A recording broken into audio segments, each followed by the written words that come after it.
नमस्कार दोस्तों, आप सभी का स्वागत है हमारे इस यूट्यूब चैनल में। आज हम लोग बात करेंगे 34 साल बाद जो नरेंद्र मोदी की सरकार ने नई शिक्षा नीति लाई है, इसके ऊपर हम लोग चर्चा करेंगे। देखिए, 1964 से लेकर 1966 में कोठारी कमीशन बैठाया गया था, जिसका रिकमेंडेशन आया था, जिसको 1968 में 1968 में पहली बार इंदिरा गांधी ने इम्प्लीमेंट किया था, पहला राष्ट्रीय शिक्षा नीति लागू किया था। फिर उसके बाद 1986 में राजीव गांधी ने, और फिर 2020 में नरेंद्र मोदी ने। ये तीसरा बार है। हालांकि 1992 में एक छोटा सा बदलाव, थोड़ा सा फेरबदल हुआ था 1992 में। उसके बाद मेजर चेंज ये तीसरा 2020 में हुआ है। 1964 में ही कोठारी कमीशन का ये रिकमेंडेशन था कि भारत को अगर विकसित देशों के श्रेणी में आना है या उनसे अगर एक तरह से मैच करना है, तो भारत को अपने शिक्षा बजट पर कुल जीडीपी का 6% खर्चा करना होगा। पर ये आंकड़ा 3.5 से 4 में झूलता रहा। सरकार किसी की भी रही हो, 3.5 से लेकर 4 यही मैक्सिमम टोटल जीडीपी का खर्च होता था, सरकारें किसी की भी हो। पर 2020 में इस सरकार का रिकमेंडेशन है कि अब 6% जीडीपी का खर्च किया जाएगा शिक्षा के ऊपर। 2019 में draft national education policy Modi सरकार का एक आया, उसमें ये बताया गया कि 2017-18 जो फाइनेंशियल ईयर था, उसमें शिक्षा के ऊपर मात्र 2.7% जीडीपी का खर्च हुआ, मात्र 2.7%। और पिछले टोटल 5 साल में टोटल जीडीपी का 3% खर्च हुआ। न्यूज़ में या अन्य जगहों पर आप देखेंगे कि 4 से ऊपर बताया जाएगा या 4 बताया जाएगा, पर सरकार का जो सरकारी आंकड़ा है उसमें 3% बताया गया है पिछले 5 साल में। ये बहुत चिंताजनक बात था।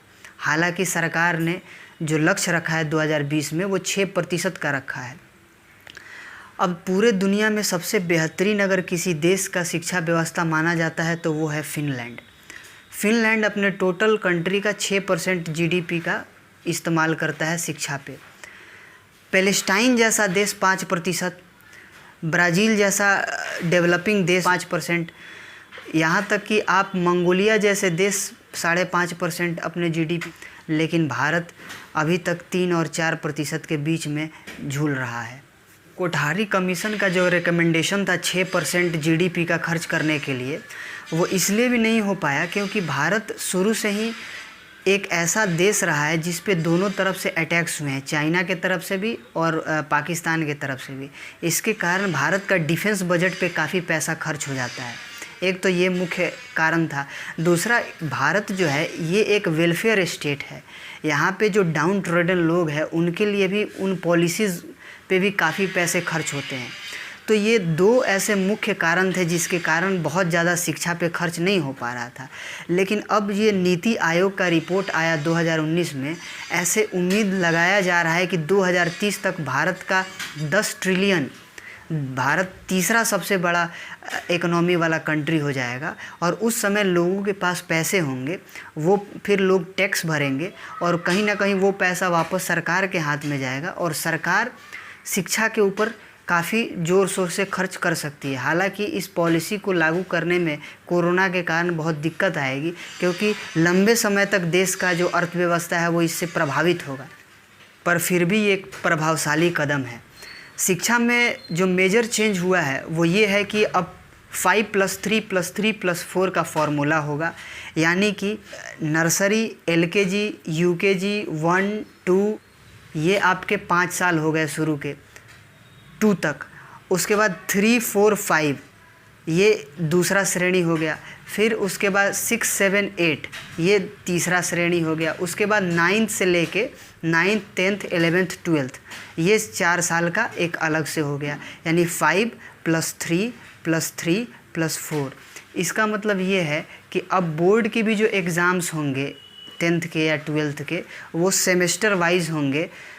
2 सेमेस्टर होंगे। पहले सीधे बच्चे डायरेक्ट फाइनल ईयर का एग्ज़ाम देते थे, अब ये सेमेस्टर वाइज हो। अंत विद्या वाली एजुकेशन से रिसर्च ओरिएंटेड या कैरियर ओरिएंटेड वोकेशनल कोर्सेस इन सब चीज़ों पे फोकस्ड किया गया है, ताकि आखिर अल्टीमेटली पढ़ने के बाद किसी भी बच्चा का गोल क्या होता है, पैसा कमाना। तो बच्चों को अब मार्केट ओरिएंटेड बनाया जा रहा है, ना कि वहीं ट्रेडिशनल एजुकेशन दिया जाएगा। आईआईटीज़ में भी अब ह्यूमैनिटीज़ पढ़ाया जाएगा, ताकि ह्यूमैनिटीज़ के जो बच्चे हैं वो साइंटिफिक अप्रोच लेके आ सके अपने रिसर्च वगैरह में। म्यूज़िक हो या आपका एक्स्ट्रा करिकुलर एक्टिविटी हो, इन सब को करिकुलर एक्टिविटी में जोड़ा जाएगा। तो बहुत सारे रिफॉर्म हो रहे हैं। एक अलग से डिटेल वीडियो और भी मैं बनाऊंगा, अलग अलग स्ट्रीम्स को लेकर क्या नई व्यवस्थाएं की गई हैं। अभी बहुत कुछ क्लियर नहीं है, पर एक ओवरऑल हमने आपको बताने का कोशिश किया है कि क्या मेजर चेंजेस हुआ है। आज के वीडियो में बस इतना ही। वीडियो को लाइक करें, चैनल को सब्सक्राइब करें और बेल आइकन दबाना ना भूलें। बहुत बहुत धन्यवाद।